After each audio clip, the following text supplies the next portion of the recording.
Hello বন্ধুরা, তোমরা সবাই কেমন আছো? আশা করি সবাই ভালো আছো।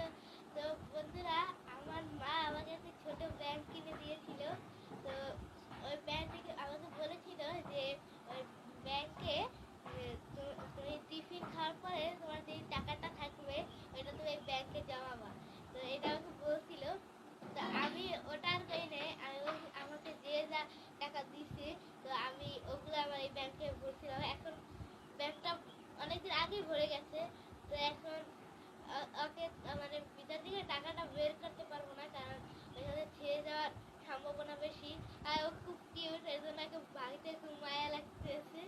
কিন্তু ও যেহেতু ভরে